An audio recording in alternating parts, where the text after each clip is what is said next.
Hello, this is stage 4.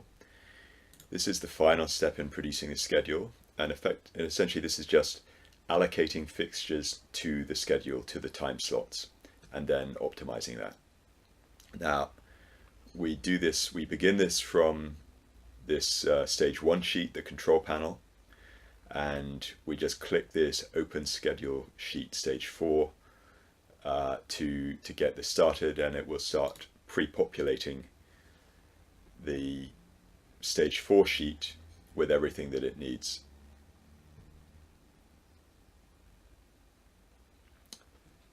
Okay, so that is now pre-filled everything with all the information it needs, and let me just get this up to take the full amount of the screen here.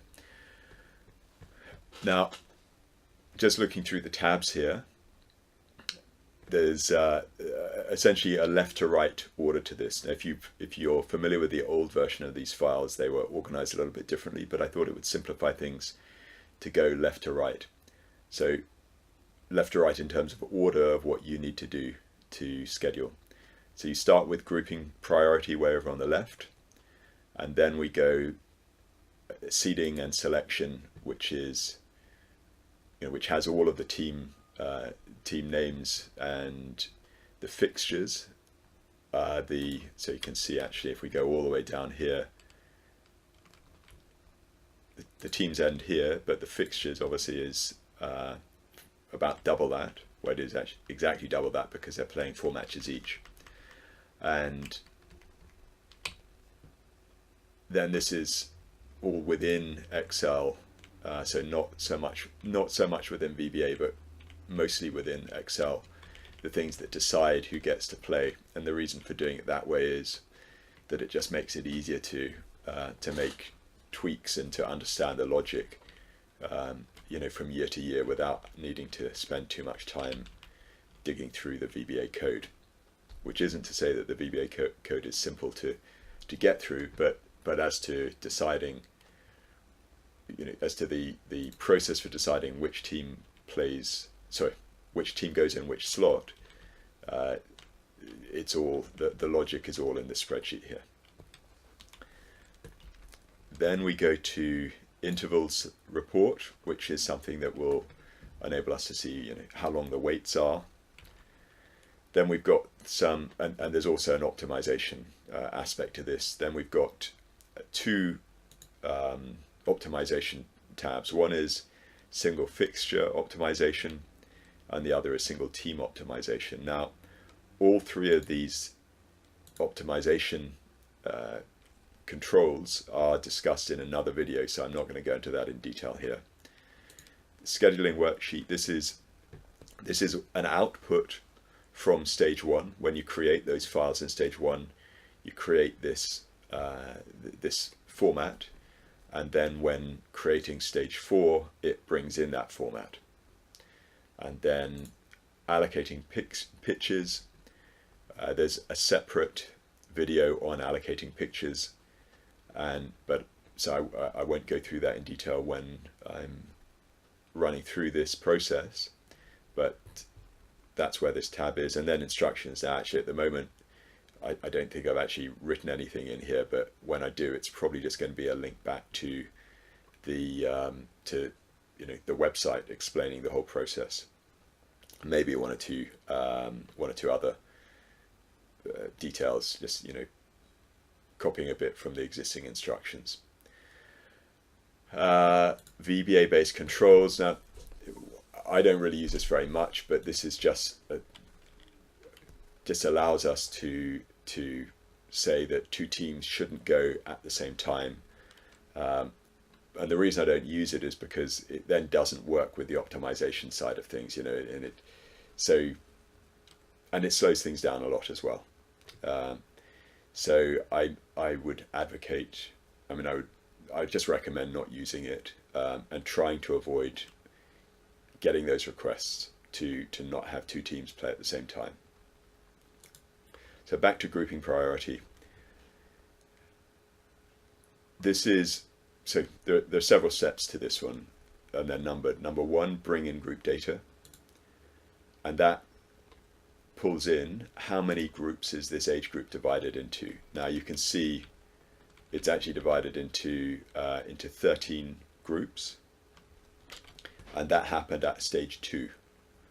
And then create time slot matrix, which effectively takes the number of pitches that we have. We've got 6 surfaces for under 7, and then the time slots. And again, all of this comes from the stage 1 process, where you're creating the you've already set the parameters for the day for this age group. You've exported all of that, so all of this comes in automatically.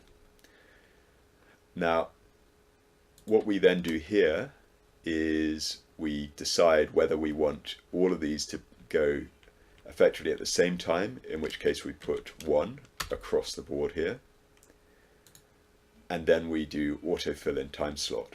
Now this autofill in time slot is not in any way clever, but it just saves time. It's not clever in the sense it doesn't work out whether what you have determined here will actually work. It just literally goes through and allocates based on, well, actually the number of teams in the group. So you go A, B, C, D, E, F, G, H, I, J, K, L, M, but at a certain point it's going to stop. So you see you've got 6 and then you've got 5. It's going to allocate more A's and more B's and C's and D's than it is E's and F's. As I say, it's not clever, and so it just does what you tell it to do. Now you can see here A, B, C. If we change this to D, then it changes the conditional formatting throughout here. The reason I didn't put more than 3 there is because if you do this in Excel 2003, then you have a maximum of 3 conditional formats per for the file. If you do it in Excel 2010 or 13 or whatever, then you really don't have any limit on this. But I wanted to maintain that. I wanted to maintain the ability, the kind of backward compatibility on this. Okay, so what I'll now show. So if you look at this, effectively for this day, that means that you've got A groups. Okay, now here's a sign of the fact you've got 6 A, B, C's, and D's.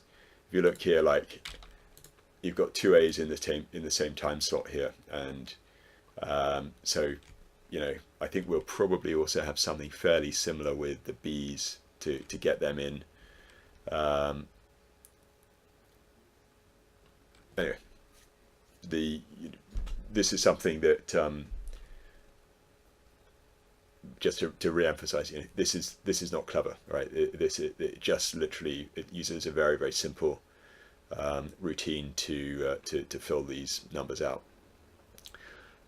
Now that means that pretty much all of these groups are playing in the very opening, at the very start of the day and the very end of the day for this age group.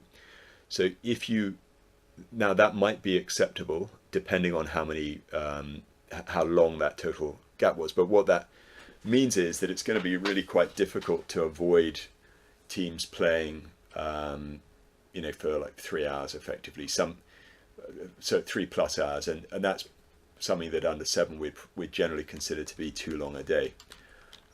So if you go instead, you break it into batches. Effectively, we've got ones, and then we've got 6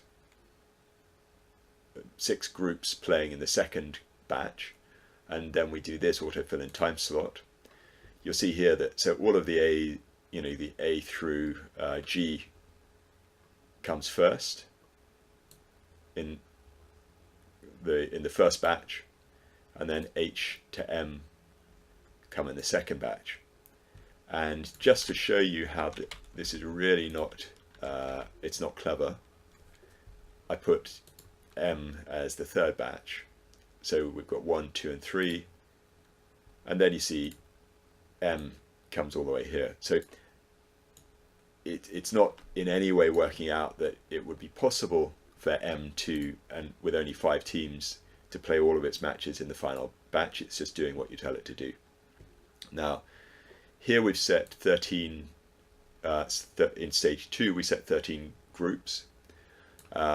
If you look at what would have happened if we'd set 12 groups instead, well, if we only had 12 groups, would have larger, well, for example, we wouldn't have M, so we wouldn't have 5 teams in there, so we'd have these 5 teams spread out across additional groups. So we would have, that's 1, 2, 3, 4, 5. So all of these would have 6 teams instead of 5, and then we'd still have we'd have 3 groups with 5, and that would then give you this sort of this block of the A to F going first, pretty much, and then the G to N going second. And effectively, you need to work out for each age group what's the best combination. Do you go with 13 groups, which allows you to gives you like one additional group effectively to slot in, or do you go with 12, which gives you effectively one on each pitch throughout this time slot. And actually, if I was doing it, I would be probably tempted to go more like something like that, where you have and let's see, right now, one thing I just want to highlight here as well also is that you have these indicators up here which tell you whether you have too many or too few matches, and so 11, we've only got 10 matches for E, 10 matches for F, so now we've got the right number. So if it's blue, you've got too many; if it's red, you've got too few. And then maybe we can just go G and H. So that would be, okay, ignoring this M issue down at the bottom here, that would be one way of sort of thinking of, okay, I want to get a neat batch of first batch and second batch. For the moment, I'm just going to go back to this. So I'm just going to go back to this autofill in time slot here. Now, this I think should get a solution. It probably will get a solution. You always have to be careful with having 2 of the same group at any one time, but I think with 6 in the group it should be okay just for this sort of small overlap, because effectively what you have here is you've got 2 teams playing in this match, then you've got 4 teams playing in this match, and then you've got 2 teams that need to play again here. So actually I think that probably won't get a solution. Okay, and I'm just going to run it, and you'll see what happens. But the reason it won't get a solution is because the only 2 teams out of 6 in this group that will not have already played in this 925 slot are the 2 teams that played in this 915 one. So just to demonstrate that, I'm going to click this allocate fixtures, and you'll see here, yeah, A is just not being able to it's not going to be able to run itself. Okay, so I'm going to end. I just pressed escape, then end, go back to grouping priority. Okay, so we're going to go back to what I did earlier here, and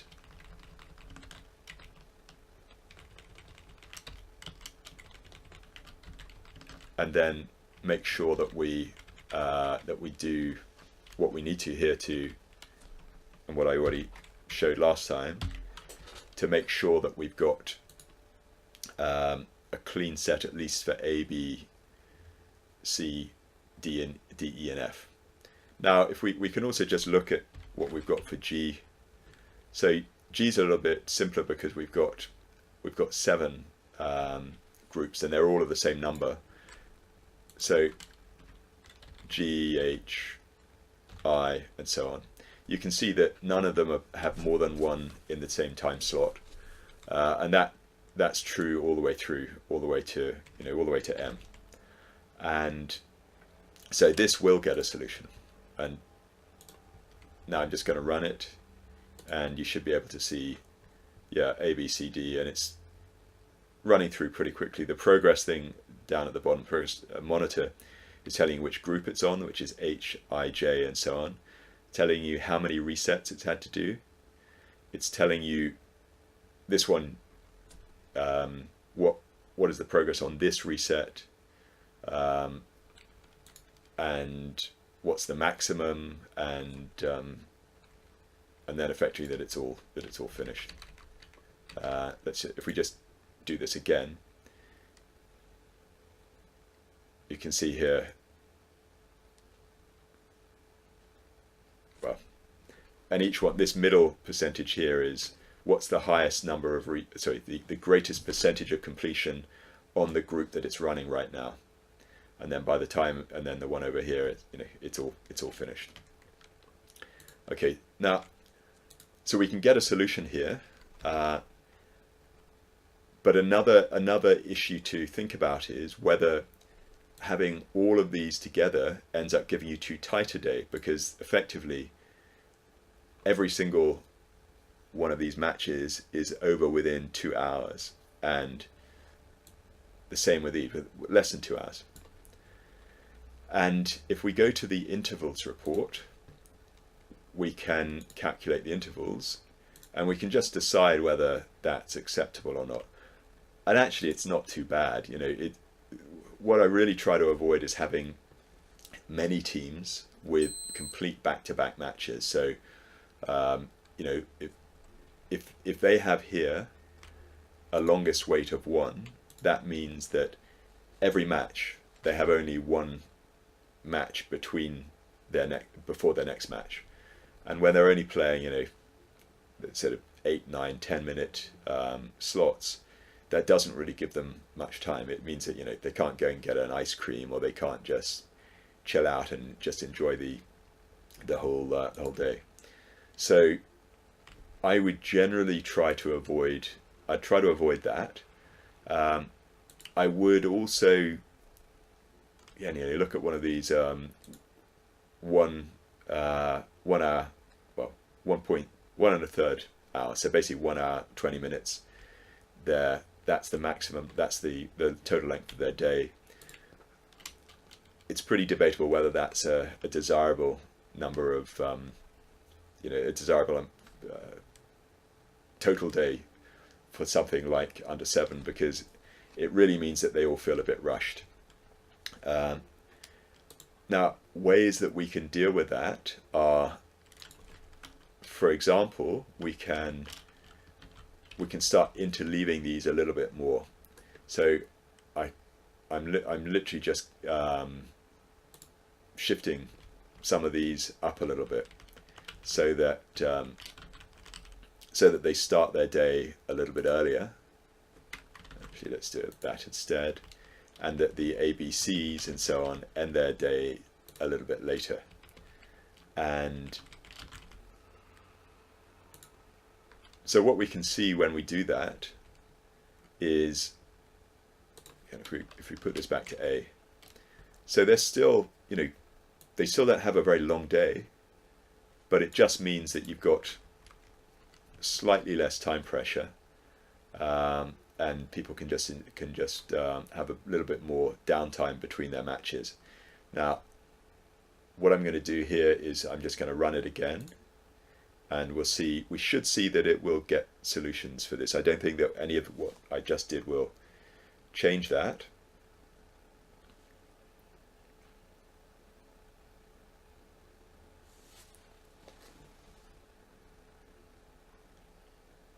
okay, it's getting a solution, yeah, and the intervals report. Now I'm going to copy this interval summary just for reference. So that means that we can see the latest and the original here. And then I'm going to calculate the intervals again here. So what you can see is that the latest version has a few with longer days, and generally it has fewer really, really short days. Though interestingly, it does have some teams that have in fact, it's got more teams that have got only an on-off type thing. But I would expect to deal with that in the optimization process.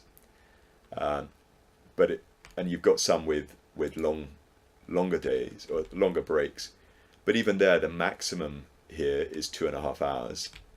And so again, by optimizing it, I would aim to bring that down a bit, to bring that probably to fractionally over 2 hours, 2 hours 10 minutes or 2 hours 20 minutes, something like that. And so this is a sort of flexibility that you can use. Now, if you can always just decide, well, actually, okay, I don't want to make it quite so interleaved. You could make it, you could have just shifted everything, not moved this one up, for example. You could have kept that one in reserve effectively. So if let me just move that one back down to, say, here, and that gives you that again. It still gives you a slightly more spread out day, but it doesn't. It's not as extreme as the one that I just did. Now, I would really suggest that you just have to work through and sort of get a feel for how that's going to work for the age group that you're looking at, and every age group is different. Okay, start this seeding and selection sheet. So mostly you will leave this untouched. It brings in all of these matches by itself from the fixture list. All of this pink information here should be pre-filled. The ones that you might want to adjust are there's a choice of A and P here, and the difference between that is effectively when looking for what it can allocate to a fixture.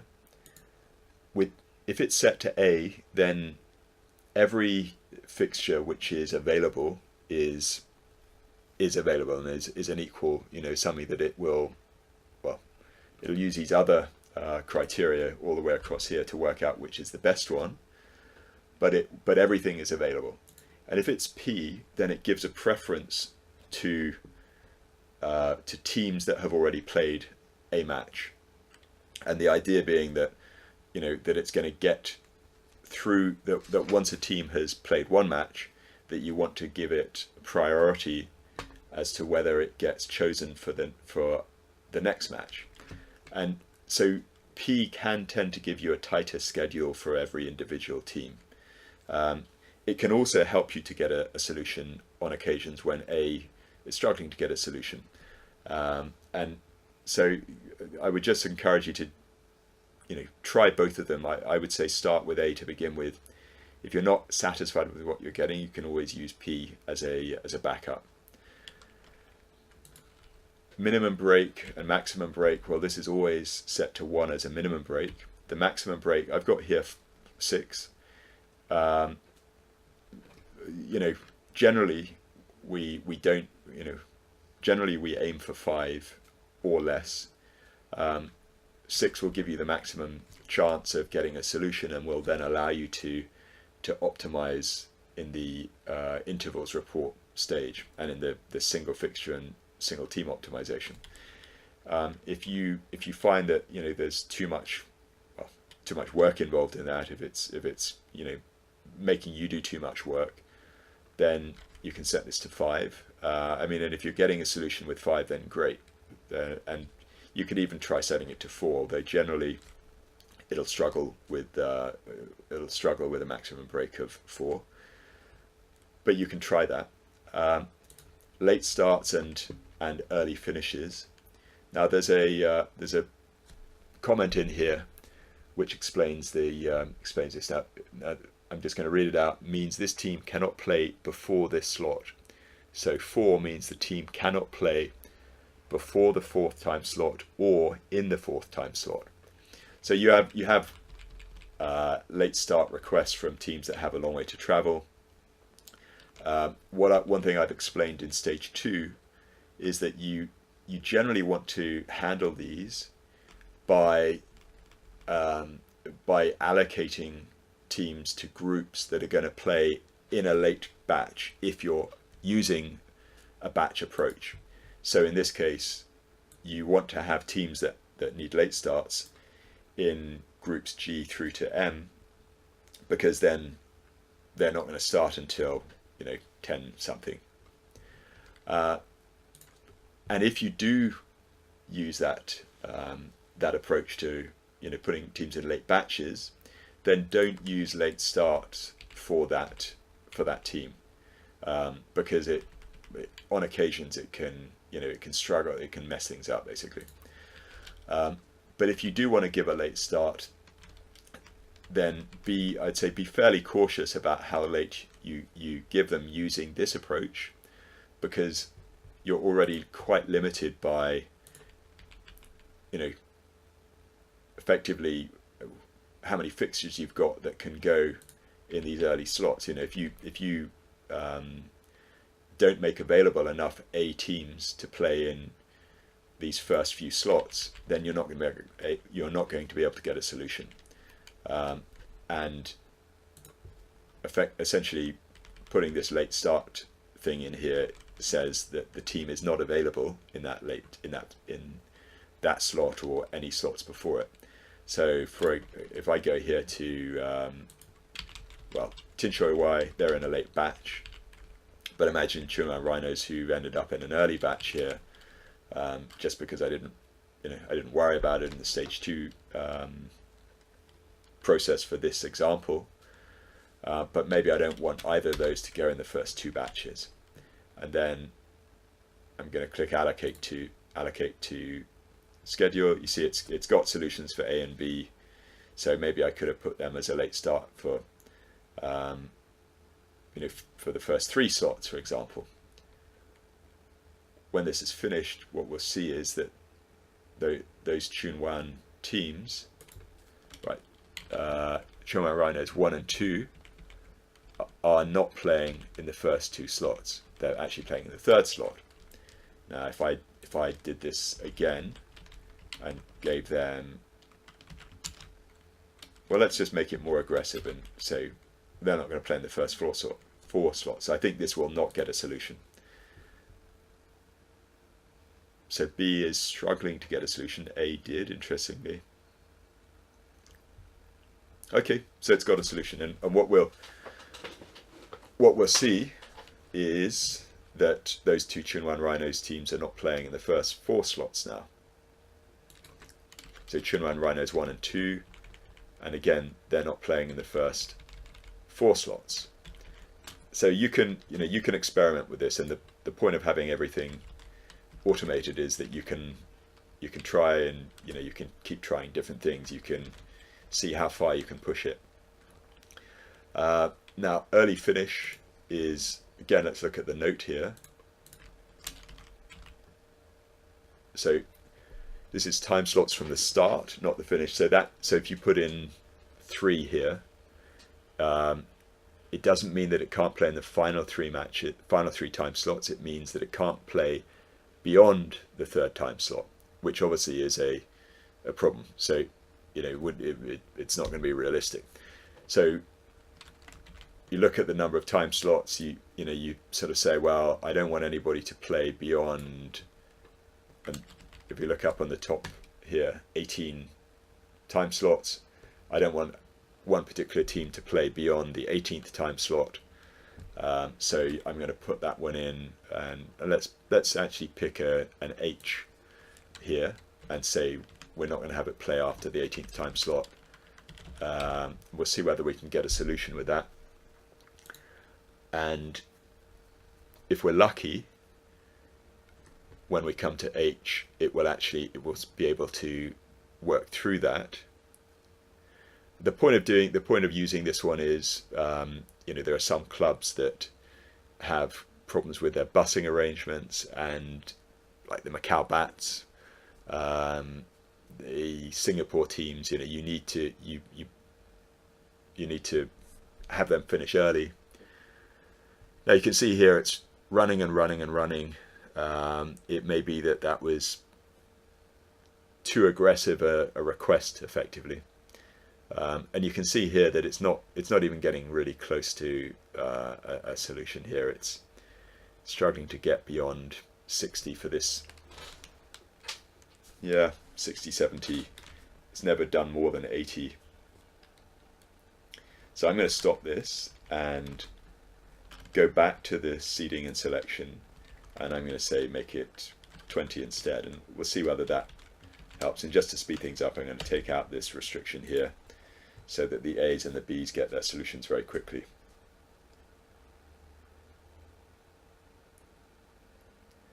So now we're back onto H as the problem one. We can see that it's okay, that's got a solution. And the team that we were constraining there was East Kowloon 3. So if we go back to this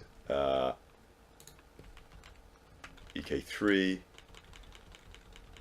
we can see here, and I'm just looking up, right, so its final match was in the 19th time slot, so it's not playing anything in these last 3 slots.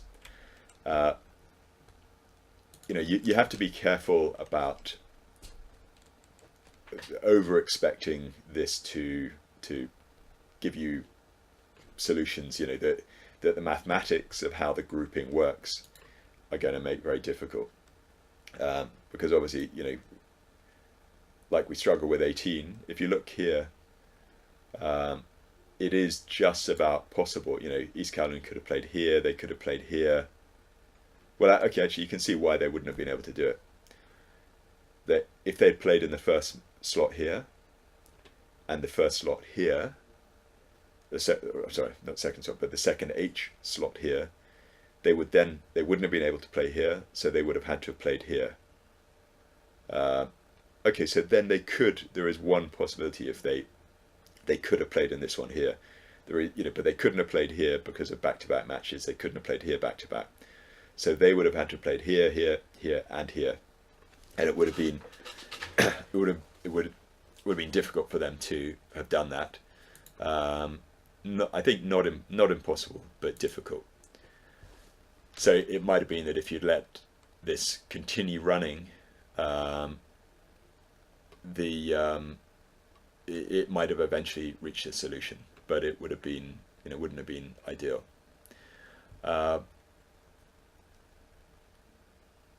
Intervals report, I've already done this. I just recalculate that. So you can see here we've got quite a few with a maximum gap of 5, which in this case basically means 50 minutes between matches, which is probably on the long side, but it's not too bad. By optimizing that, we would end up getting that down. I would be more concerned about the on-offs here, and I mean, I'm not going to go through the optimization in detail, but there, okay, we've got, now the maximum gap is 4, we've still got a few 1s, and again, we could handle that through the single fixture or single team optimizations, and watch the optimization video to have a detailed explanation of that. Okay, now let's look at the pitch allocation side of things. Well, there's a separate video for this. I'm just gonna do it anyway, and if you want to understand you want to see the full explanation of that, watch the pitch allocation video.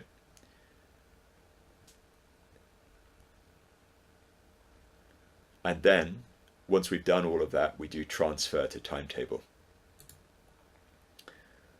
So this has converted this format into something closer to the timetable that everybody's familiar with.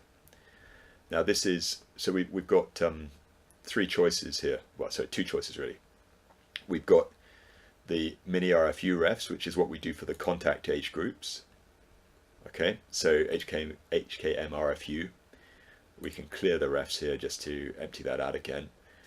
Or we can have allocate refs, which works through all of these and then so works through how many refs each team should have based on how many games it's playing.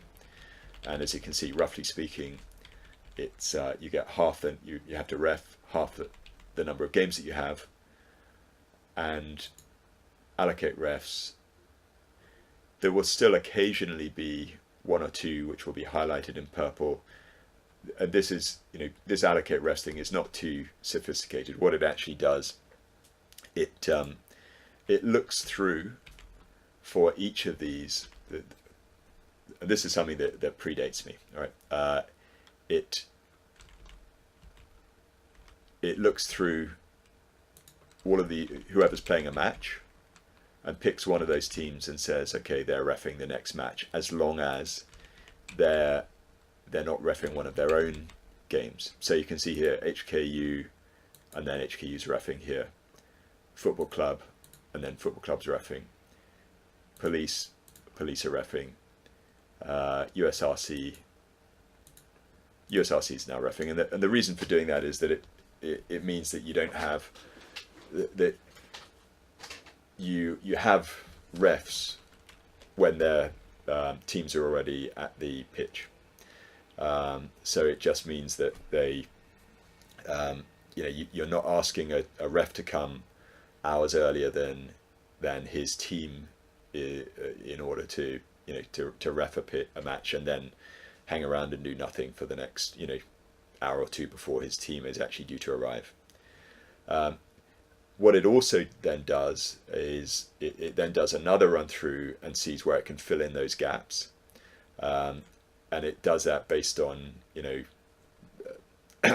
who's also playing around that time, but it tries to make sure that it doesn't give a team with only one a club with only one team a ref role at the same time as another ref role, ref duty, and so on. So it tries to keep that kind of same approach of not asking refs to come at times that are completely separated from when their teams are going to be there.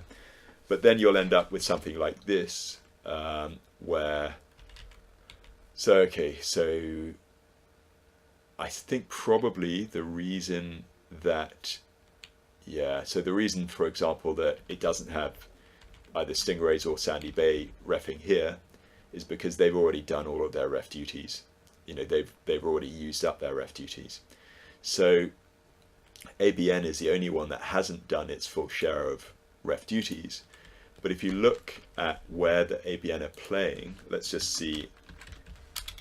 I'm just doing a search for ABN. Yeah, so you see they're playing all of their matches early, and so it doesn't allocate to ABN here because ABN, the ABN coaches may probably will have left shortly after they finish all of their matches. So what do we do in that situation? Well, I would suggest that we find a club that is not reffing here or that is capable of reffing more than once. So Sandy Bay and Stingrays generally are pretty likely to have, Stingrays have got 6 teams at least, and probably more than that. Okay, so Stingrays have got 6 teams, Sandy Bay have got 8 teams. So I would suggest that we put, say, HKU here, and then we go in and we find an HKU match that we're asking Aberdeen to take. So, for example, we're just going to ask, we make sure that it's not in the same time slot. Okay, so Aberdeen have got a match here, but we'll make them do this one here, for example. Okay, so they play their match, they're not playing straight after, or reffing straight after, but then they do have a final ref duty here. Or we could, we could move it further up here. We could find a Sandy Bay ref duty, and as long as ABN is not playing in this time slot, and it doesn't look like they are, we could give that to ABN. So that's how we handle that. Equalize kickoffs. It just runs through and makes sure that, so in this case everybody's playing 4 matches, everybody's kicking off for 2 matches. So kick off for 2, receive for 2, and it's very quick. You can also do that when you only have 3 matches, but all that it will do in that case is make sure that it's not doing that the team is either receiving or kicking off 3 times. So because obviously you can't get complete equality there. Once you've done that, you export the timetable, and that's pretty simple. It just runs through this routine.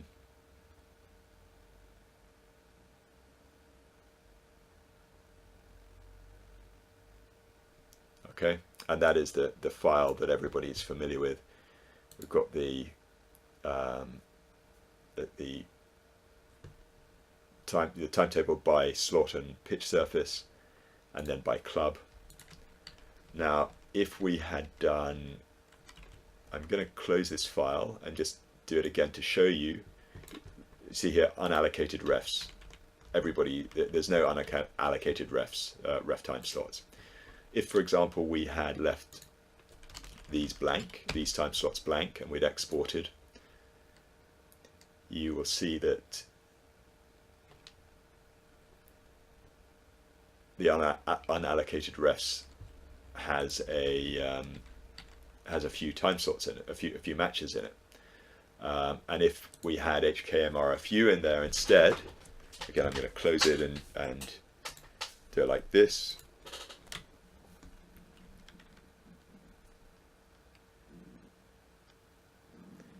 You'll see that there are no ref duties by club. See here, no ref duties, and everything is down here in unallocated refs. And that is the end of stage 4, and that should be everything that you need to schedule a full festival.